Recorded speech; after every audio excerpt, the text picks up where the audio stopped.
케이트와 칼이 함께 일하는 동안 햇빛이 나무 사이로 들어와 마당에 얼룩덜룩한 그림자를 드리웠습니다. 두 사람의 웃음소리가 나뭇잎이 바스락거리는 소리와 어우러져 여유로운 리듬으로 움직였습니다. 케이트는 대학 생활과 친구들, 미래에 대한 계획에 대해 수다를 떨면서 에너지가 넘쳤고 목소리도 밝았습니다.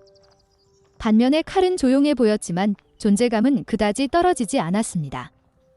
그는 그녀가 말할 때 열심히 귀를 기울였고 가끔 현관에 앉아있는 저를 향해 시선을 던지곤 했습니다.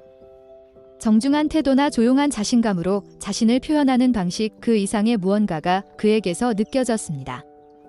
그것은 단지 그의 육체적인 존재감만이 아니라 그가 관심을 기울이는 방식이었습니다. 그가 텐트 폴대를 조정하는 동안 들고 있을 물품 상자를 건네주었을 때 그의 손가락이 제 손을 살짝 스쳤고 저는 순간적으로 스파크가 튀는 듯한 전율을 느꼈습니다.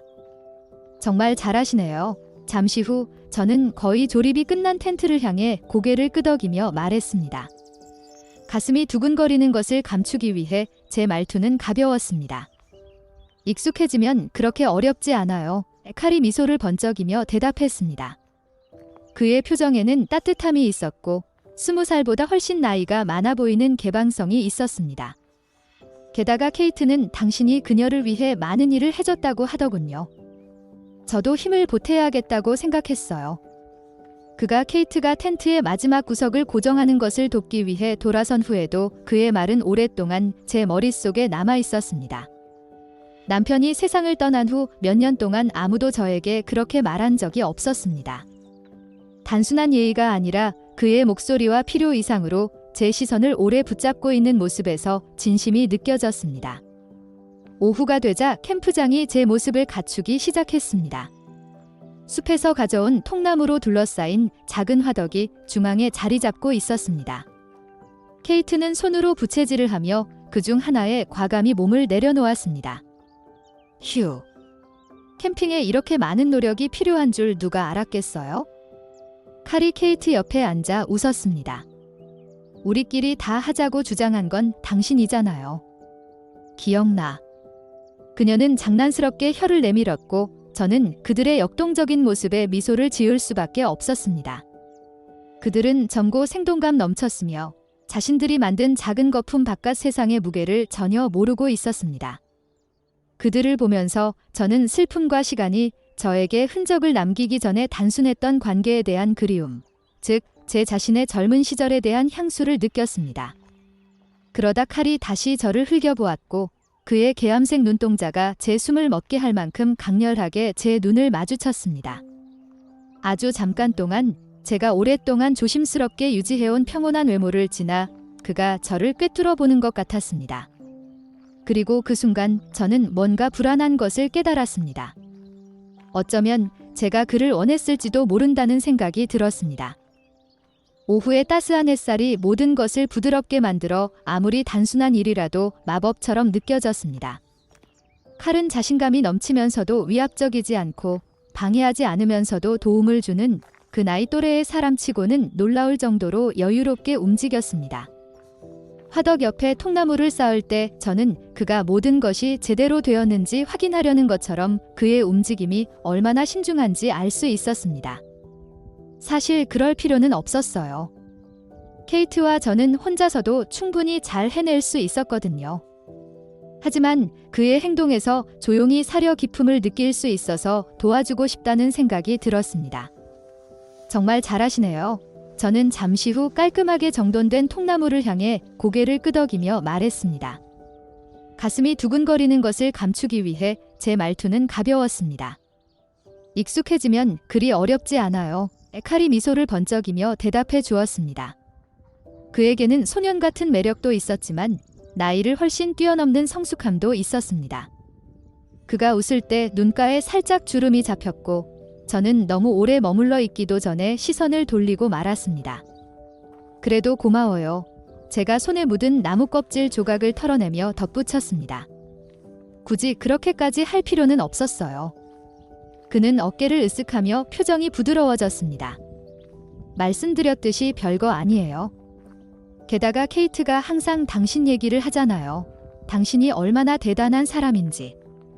직접 봐야겠다고 생각했어요. 그의 말이 파도처럼 밀려와 예상치 못한 충격과 혼란에 빠졌습니다. 남편이 세상을 떠난 이후 오랫동안 저에게 그런 말을 한 사람이 없었거든요. 요즘 사람들은 오래된 슬픔을 불러일으키거나 제가 잃어버린 것을 상기시키는 것이 두려운 듯 제 주변을 맴돌곤 했습니다. 하지만 칼은 저를 깨지기 쉬운 유리처럼 대하지 않았어요. 그는 나를 주목할 가치가 있는 사람처럼 대했습니다. 자연스럽게 들리길 바라며 억지로 웃었습니다. 과장하는 거예요. 전 그냥 할머니일 뿐이에요. 칼은 고개를 기울이며 편안함을 느끼기보다 잠시 더 오래 나를 바라보았다. 아마도요. 아니면 우리가 모르는 것을 알고 있을지도 모르죠. 제가 대답하기 전에 케이트가 마당 건너편에서 마시멜로 봉지를 들고 힘차게 외쳤습니다. 스모어 먹을 사람. 칼의 말이 계속 머릿속을 맴돌았지만 잠시 정신을 가다듬을 수 있었습니다. 해가 천천히 내려와 하늘을 주황색과 분홍색으로 물들이기 시작할 무렵 드디어 캠프장이 준비되었습니다. 텐트는 튼튼하게 세워져 있었고 불은 매력적으로 활활 타올랐으며 공기에는 은은한 나무 연기와 소나무 냄새가 났습니다. 우리는 모닥불 주변에 자리를 잡고 케이트가 대학 시절의 모험담을 들려주는 동안 우리 사이에서는 웃음이 터져나왔습니다. 케이트는 생동감 넘치는 몸짓과 드라마틱한 목소리로 이야기를 이어갔고 칼은 열심히 경청하며 가끔씩 놀리는 듯한 말을 던져 케이트의 웃음을 더 크게 만들었습니다. 하지만 가장 인상적이었던 것은 칼이 앉기로 한 자리였습니다. 마시멜로를 구우려고 몸을 앞으로 숙일 때 칼은 예상보다 저에게 더 가까이 다가와서 가끔씩 어깨를 제 어깨에 스쳤습니다. 그의 손길이 닿을 때마다 작지만 부인할 수 없는 전율이 느껴졌고 최근 몇 년 동안 이렇게 가까이 다가온 사람이 거의 없었다는 사실이 떠올랐습니다. 저는 제 자신에게 무해하고 우연한 일이라고 말했죠. 하지만 마음속 깊이 저는 더 잘 알고 있었습니다. 그가 제 쪽으로 몸을 기울이는 방식, 시선이 일상적인 대화보다 한 박자 더 오래 머무르는 방식에는 의도가 있었습니다. 어느 순간 케이트는 간식을 더 가져오기 위해 자리에서 일어났고 칼과 저는 잠시 동안 단둘이 남게 되었습니다. 우리 사이의 침묵은 불편하지는 않았지만 감히 말하지 못했던 무언의 질문들로 가득 차 있었습니다. 당신은 달라 보이네요. 칼이 갑자기 저만 들을 수 있을 정도로 낮은 목소리로 말했습니다. 어떻게 달라져요?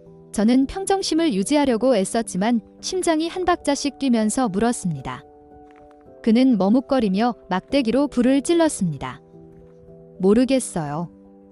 그냥 기대했던 것과는 달라요. 그럼 뭘 기대했는데요?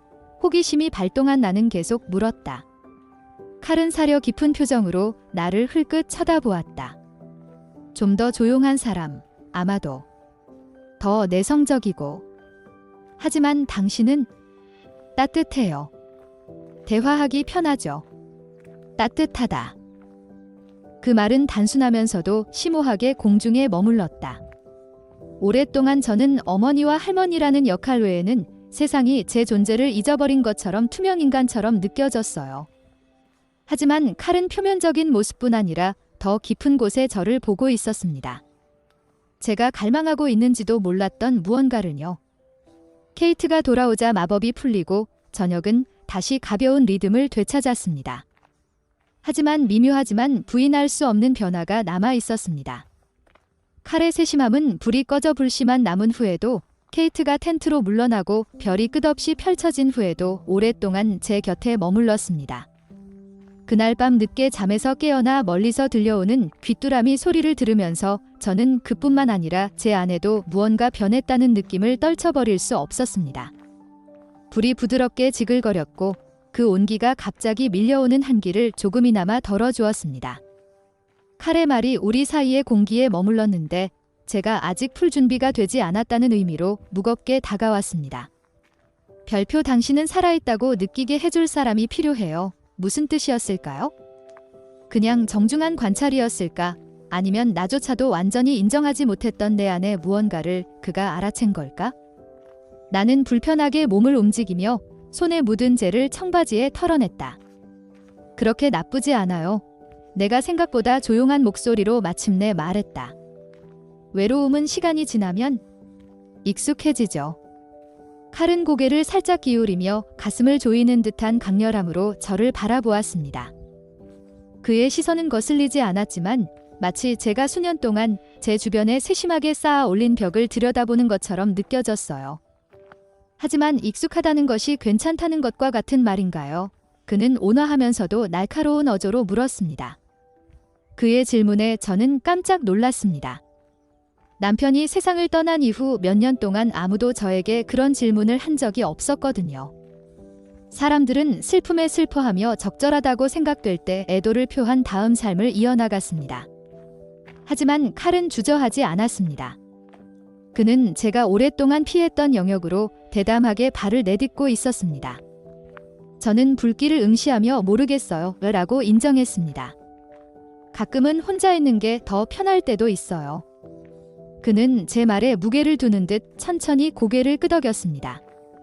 그러고는 잠시 머뭇거리더니 하지만 편안함만으로는 항상 충분하지 않죠 라고 말했습니다. 저는 다시 숨이 막혀서 그를 옆으로 흘끗 쳐다보았습니다. 깜박이는 빛이 그의 이목구비를 가로질러 턱선의 날카로운 각을 부드럽게 만들고 그림자를 드리우며 그의 눈에 진심이 깊어지는 것 같았습니다. 거기에는 판단은 없었고 호기심, 그리고 아마도 제가 정확히 이름 지을 수 없는 다른 무언가가 있었습니다. 왜 이런 걸 물어보시는 거죠? 저는 제 자신을 멈추기도 전에 말을 더듬었습니다. 제 목소리가 살짝 떨리면서 표면 아래에서 끓어오르는 불안감을 드러냈습니다. 칼은 머뭇거리며 손가락으로 흙의 무늬를 더듬었다. 마침내 그가 말했을 때 그의 목소리는 거의 주저하는 듯 낮았다. 당신이 보이니까요, 하퍼 부인. 할머니나 미망인 모두가 기대하는 그런 사람이 아니라 그냥 당신. 그의 말은 예상치 못한 압도적인 파도처럼 저를 덮쳤습니다. 오랫동안 저는 마치 제가 없이 세상이 돌아가는 것처럼 투명 인간처럼 느껴졌어요. 아이들은 자랐고 남편은 이 세상을 떠났고 저는 저 스스로를 뒤로 물러나기를 체념했습니다. 하지만 칼은 저를 통해 주변이 아닌 직접 저를 바라보며 마치 제가 주목할 만한 가치가 있는 사람인 것처럼 저를 바라보고 있었습니다. 뭐라고 대답해야 할지 모르겠어요. 저는 목이 메어 중얼거렸습니다. 아무 말도 안 해도 돼요. 그가 재빨리 대답하며 안심시키려는 듯 제 손을 쓰다듬었습니다. 그 접촉으로 날카롭고 전기가 흐르는 듯한 전율이 제 몸에 전해졌고 저는 본능적으로 손을 뒤로 뺐어요. 칼은 자신이 무슨 짓을 했는지 깨닫는 듯 눈을 살짝 뜨고 얼어붙었습니다. 미안해요. 그는 뺨이 붉어지며 중얼거렸다. 그런 뜻이 아니었어요. 괜찮아요. 제가 끼어들며 부서질 것 같은 미소를 억지로 지어 보였습니다. 그냥 복잡해서요. 나도 알아. 그가 부드럽게 말하며 시선을 바닥으로 떨어뜨렸다. 믿어줘. 나도 알아. 잠시 동안 우리 둘 다 말을 하지 않았다. 우리 사이에는 말하지 못한 감정과 서로에게 묻고 싶지 않은 질문들로 가득 찬 침묵이 짙게 깔렸습니다. 하지만 그 고요함 속에서도 우리 사이에는 연약하지만 부인할 수 없는 끈끈한 연결고리가 있었습니다. 불이 줄어들기 시작하자 칼은 앞으로 몸을 숙여 통나무를 하나 더 추가했고 그의 움직임은 신중하고 안정적이었습니다. 그를 보면서 저는 그가 저보다 얼마나 어린지, 우리의 삶이 얼마나 달라야 하는지 깨달았습니다. 저는 더 이상 존재하지 않는 과거의 기억에 집착하는 반면 그는 가능성의 세계, 아직 기록되지 않은 미래의 세계에 속해 있었습니다. 하지만 그의 곁에 앉아 있으면서도 저는 제가 느낀 끌림, 즉 지난 몇 년 동안 스스로도 허용하지 않았던 무언가에 대한 갈망을 부정할 수 없었습니다. 이제 어떻게 되는 거죠? 저는 칼보다는 제 자신에게 속삭였습니다. 칼은 사려 깊은 표정으로 저를 바라보았습니다. 그건 당신이 원하는 것이 무엇이냐에 달렸어요. 그가 간단하게 말했습니다. 하지만 그것이 무엇이든 당신을 행복하게 하는 것보다 적은 것에 안주해서는 안 돼요. 케이트가 나무를 한 아름 들고 돌아와 날이 어두워졌다고 웃으며 떠난 후에도 그의 말은 오랫동안 제 기억에 남았습니다. 케이트가 칼과 나눈 대화의 무게를 잊은 채 장작을 불 옆에 내려놓는 동안 저는 행복이 아직 우리 곁에 있는지 아니면 너무 오래전에 놓쳐버린 것은 아닌지 궁금해졌습니다. 불이 우리 사이를 부드럽게 지펴주었고 그 온기가 가슴에 내려앉은 한기를 조금이나마 덜어주었습니다. 칼의 말은 끊어지지 않는 폭풍 구름처럼 무겁고 흔들리지 않는 채 허공에 매달려 있었습니다. 저는 그를 뚫어져라 쳐다보며 단호하고 최종적인 대답을 찾으려고 애썼지만 제가 할 수 있는 것은 침묵뿐이었습니다. 나만의 문제가 아닙니다. 그는 이제 거의 애원하는 듯한 목소리로 조용히 말을 이어갔습니다. 제가 당신 곁에 있을 때 느끼는 감정 때문이에요. 당신은 모든 것을 더 선명하고 밝게 만들어요. 마치 다른 사람이 보지 못하는 제 모습을 보는 것처럼요. 그의 시선은 흔들림이 없었고 제가 수년 동안 조심스럽게 쌓아올린 벽을 뚫고 들어왔습니다. 그의 말 한마디 한마디가 제가 아직 마주할 준비가 되지 않은 절벽에 한 걸음 더 다가가는 것처럼 느껴졌습니다. 그가 몸을 살짝 앞으로 숙여 제 손을 스치자 숨이 턱 막혔습니다. 그 접촉은 찰나적이었지만 전기가 통하는 듯했고 무시할 수 없는 전율을 느꼈습니다. 칼, 제가 속삭이듯 간신히 속삭이는 목소리로 말했습니다. 우리 이러면 안 돼요? 나도 알아요. 그의 눈빛이 차분한 겉모습 아래 혼란스러움을 드러냈지만 그는 재빨리 대답했습니다. 하지만 안다고 해서 더 쉬워지지는 않아요. 그렇다고 제가 더 많은 것을 원하는 것을 멈출 수는 없죠. 그의 솔직한 대답에 숨이 멎을 것 같았고 잠시 어떻게 대답해야 할지 잊어버렸습니다. 우리가 넘나들던 경계는 분명했지만 우리가 공유하는 갈망의 무게로 인해 금방이라도 무너질 것 같은 허약함을 느꼈습니다. 상황이 더 통제불능으로 치닫기 전에 우리 사이에 거리를 두고 싶었습니다. 하지만 또 다른 부분, 인정하기 싫은 제 자신이 싫었던 부분은 바로 그 자리에 머물면서 그의 존재감을 만끽하고 싶었습니다. 이건 위험해요. 제가 이번에는 목소리를 더 단단하게 가다듬고 마침내 말했습니다. 우리 둘 모두에게요. 그는 거절에 대비하듯 턱을 꿰고 천천히 고개를 끄덕였습니다. 알아요. 그리고 당신이 저에게 떠나라고 하면 떠날 거예요. 맹세해요. 하지만 제 기분이 어떤지 당신이 알았으면 했어요. 더는 가식적인 척을 계속할 수 없었어. 그의 취약함이 제 내면 깊은 곳을 건드리며 오래전에 묻어두었던 감정을 자극했습니다. 그의 고백에는 날 것 그대로의 진솔함이 있었고 대놓고 무시할 수 없는 진정성이 있었습니다. 저는 그를 보호하고 싶었고 이 일이 필연적으로 가져올 합병증으로부터 그를 보호하고 싶었습니다. 하지만 누가 저를 보호하고 있었을까요? 누가 우리를 별표 보호하고 있었나요? 칼. 저는 목소리를 안정시키려고 애를 썼지만 목소리가 떨리면서 다시 말을 시작했습니다. 우리가 느끼는 감정은 잘못된 거예요. 우리가 누구이기 때문이 아니라 우리가 치를 수 있는 대가 때문이죠. 이해하시겠습니까? 그는 자신의 손을 내려다보며 손가락으로 청바지의 무늬를 더듬었습니다. 그가 말할 때 그의 목소리는 거의 체념한 듯 부드러웠습니다. 이해합니다. 하지만 이해한다고 해서 덜 아프지는 않아요. 그의 말에 담긴 아픔은 제 마음속의 아픔을 그대로 반영하고 있었습니다. 손을 내밀어 그를 위로하고 싶었지만 억지로 가만히 있을 수밖에 없었습니다.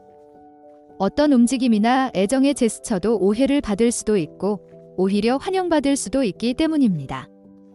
이걸 잊어야 해. 저는 말 한마디 한마디가 우리가 쌓아온 관계에 대한 배신감처럼 느껴졌습니다. 케이트와 우리 자신을 위해서요. 그는 다시 고개를 끄덕였지만 여전히 갈등하는 표정이었습니다. 알았어요. 그의 말투에는 수락을 암시하는 듯한 무게가 실린 채 간단하게 말했다. 그게 당신이 원하는 거라면 노력해 볼게요. 내 의사를 존중해 주겠다는 그의 말에 안도감을 느껴야 했지만 오히려 속상함만 더 깊어졌습니다. 제가 옳은 일을 하고 있었던 걸까요? 아니면 두려움이 제 선택을 좌우하도록 내버려 두고 탐구할 가치가 있는 무언가를 밀어낸 건 아닐까요? 더 이상 제 자신을 추측하기 전에 칼은 청바지에 묻은 먼지를 털어내며 일어섰습니다. 이제 들어가야 할 것 같아요. 그의 목소리는 이제 안정되었지만 그의 눈에는 조금 전에 보였던 연약함이 여전히 희미하게 남아 있었습니다. 굿나잇, 하퍼 부인. 잘 자요. 칼 누나는 목소리가 거의 들리지 않는 목소리로 대답했다. 그가 텐트를 향해 걸어가는 모습을 바라보며 저는 죄책감과 그리움이 뒤섞인 가슴을 조였습니다. 불빛이 그의 뒷모습을 비추며 그림자를 들이우는데 마치 어둠이 제 생각 속으로 스며드는 것 같았습니다.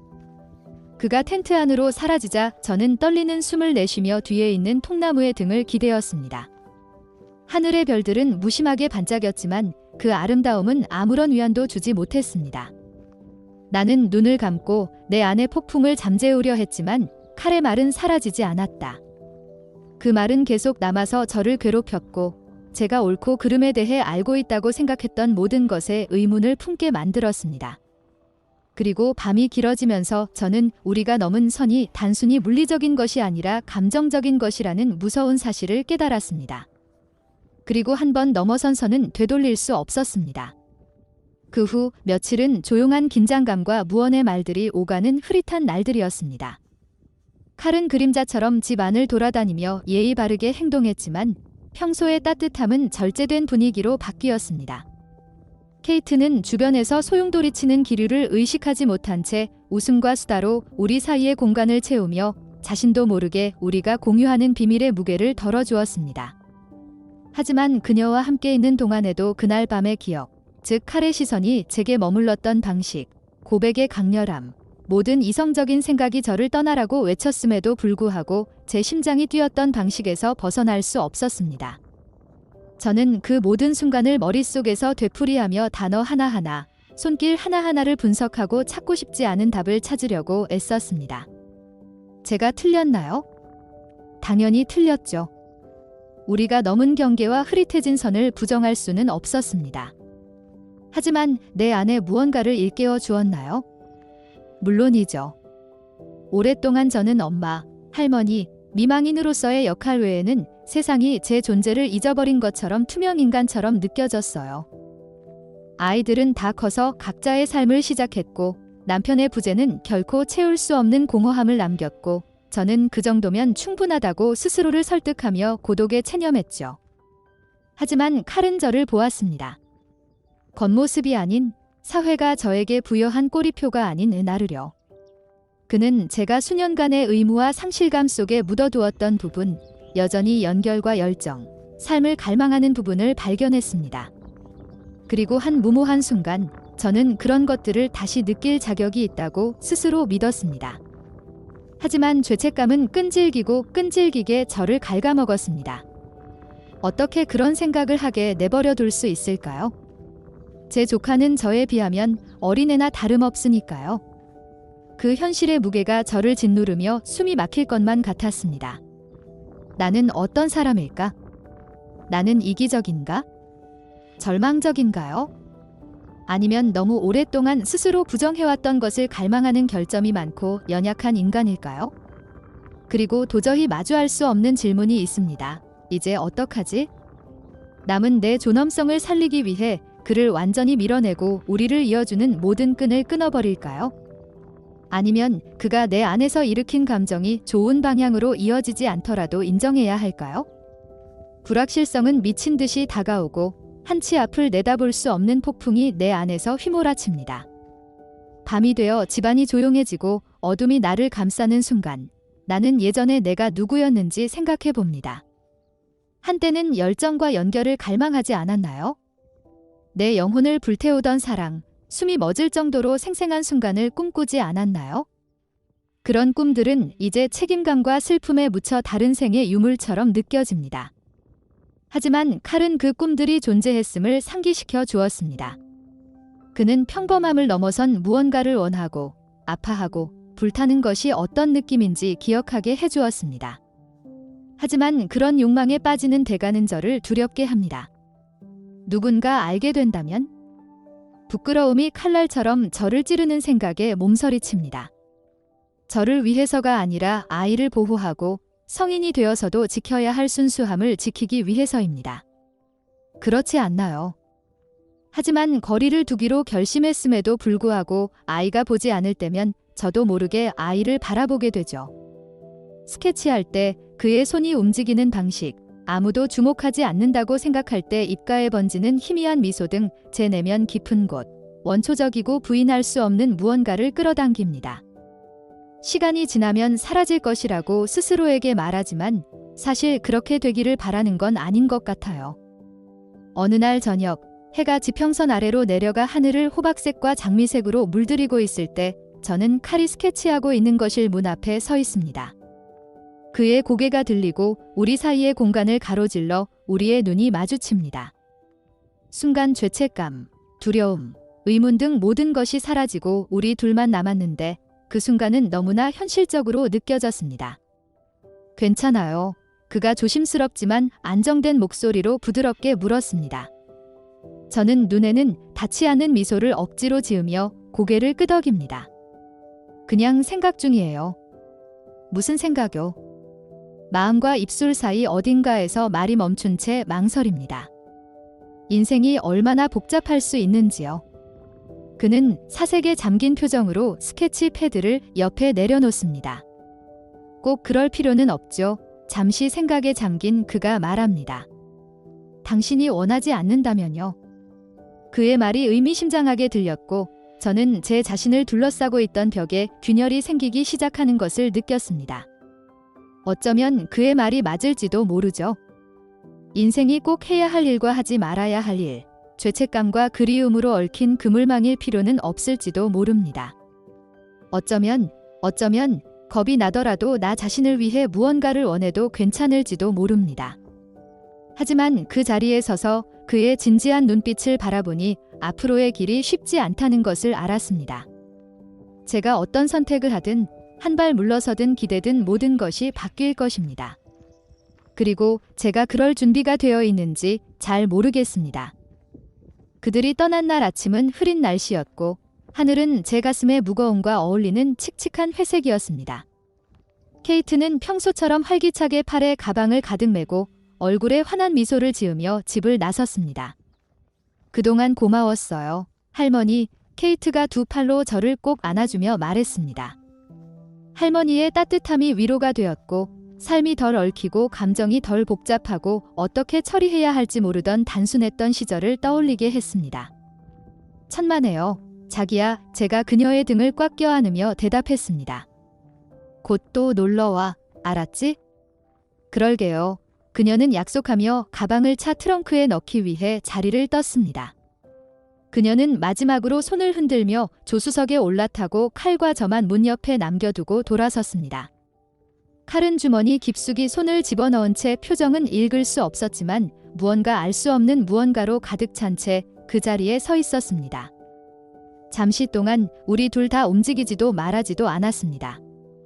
우리 사이의 공기는 우리가 한 번도 해본 적 없는, 어쩌면 앞으로도 하지 않을 말들로 무겁게 느껴졌습니다. 그의 눈은 내 얼굴에 스치는 모든 세부사항과 감정의 일렁임을 기억하려는 듯 내 눈을 훑어보았다. 잘 지내세요. 하퍼 부인. 이 그의 목소리는 부드러우면서도 안정적이었지만 그 아래에서 희미한 떨림이 들렸습니다. 후회, 그리움, 둘 다일지도 모른다. 당신도요. 칼. 나는 눈에 닿지 않는 미소를 억지로 지으며 말했다. 조심하세요. 라고 덧붙이면서 목이 조여왔다. 그는 고개를 끄덕이며 필요 이상으로 한참을 저를 바라보다가 고개를 돌려 차 쪽으로 걸어갔습니다. 그가 운전석에 앉자 저는 흐린 아침 햇살에 비친 그의 얼굴을 마지막으로 한 번 더 보았고 엔진이 굉음을 내며 저에게서 멀어졌습니다. 차가 차도를 따라 사라진 후에도 한참을 서 있었는데 시원한 바람이 원치 않는 포옹처럼 제 몸을 감싸고 있었습니다. 집은 조용하고 고요한 채 제 뒤에 어렴풋이 보였고 그들이 떠난 후 그 공허함은 더욱 커졌습니다. 그것은 단순히 그들의 목소리나 웃음소리가 없는 것이 아니라 칼과의 관계가 아무리 더덥고 복잡했더라도 그 관계에서 느꼈던 공허함이었습니다. 캠프장으로 돌아가는 길에 늘어선 나무의 거친 껍질을 따라 손가락을 따라 걸으며 주변 세상의 질감에 몸을 맡겼습니다. 화덕은 차갑고 버려진 채 방치되어 있었고 검게 탄 통나무는 따뜻함과 대화로 가득했던 밤의 흔적을 남기고 있었습니다. 저는 그 옆에 웅크리고 앉아 그을음으로 그을린 표면을 손끝으로 문지르며 칼과 제가 말로 표현할 수 없는 것들을 이야기하거나 이야기하지 않는 동안 불길이 춤추고 딱딱거리던 모습을 떠올렸습니다. 우리 사이에 일어난 일은 단순하지 않았습니다. 깨끗하지도 쉽지도 심지어 완전히 이해할 수 있는 것도 아니었습니다. 윤리적으로, 도덕적으로, 현실적으로 여러 면에서 잘못되었지만 제 안에 잠자고 있는 줄도 몰랐던 무언가를 자극하기도 했습니다. 욕망, 갈망, 취약함. 알렉스가 세상을 떠나고 그 없이 세월이 흐른 후로는 더 이상 제 자신과 연관된 감정이 아니었습니다. 하지만 칼은 비록 짧은 순간일지라도 저를 다시 살아있다고 느끼게 해줬어요. 죄책감이나 혼란이 아니라 내가 여전히 깊은 감정을 느낄 수 있고 조용한 단조로움을 넘어선 무언가를 원할 수 있다는 사실을 깨달은 것. 어쩌면 그것이 내가 붙잡을 수 있는 것일지도 모르겠습니다. 그 감정에 따라 행동하는데 대가가 따르더라도 내 일부가 완전히 사라지지 않았다는 것을 아는 것만으로도 충분할지도 모르겠습니다. 길을 곧게 펴고 집 쪽으로 돌아서자 바람이 거세게 불어 머리 위 나뭇잎을 바스락거리며 희미한 비 냄새를 실어날랐습니다. 내 안에서 소용돌이치는 생각의 폭풍을 반영하듯 위의 구름은 더 어둡고 무거워 보였습니다. 하지만 그 혼란 속에서도 묘한 명료함이 느껴졌습니다. 인생은 지저분합니다. 감정은 지저분합니다. 그리고 때때로 가장 심오한 관계는 우리가 풀 수 없는 복잡성의 층으로 쌓여 있기도 합니다. 칼과 저는 우리 사이에 있었던 일에 대해 절대 말하지 않을 것입니다. 그 누구도 건드릴 수 없는 제 마음속 깊은 곳에 숨겨둔 비밀로 남을 것입니다. 하지만 그것이 저를 정의하지도 않을 것이며 제가 평생 다른 사람들과 나눈 사랑을 가리지도 않을 것입니다. 대신 외로움의 순간에도 세상이 광활하고 무관심하게 느껴질 때에도 우리는 여전히 인간이라는 사실을 상기시켜줄 것입니다. 우리는 연결을 갈망합니다. 우리는 이해받기를 갈망합니다. 그리고 때때로 위험에도 불구하고 우리는 찰나에 불과하더라도 필요한 것을 정확히 찾기도 합니다. 집 안으로 돌아와서 저는 차 한 잔을 따르고 창가에 있는 제가 가장 좋아하는 의자에 앉았습니다. 밖에서는 첫 빗방울이 유리창을 가볍게 두드리며 떨어지기 시작했습니다. 그 리듬은 차분하고 거의 명상적인 느낌이 들었고 저는 조용히 앉아 고요함이 저를 감싸도록 내버려 두었습니다. 지금은 이 정도면 충분합니다.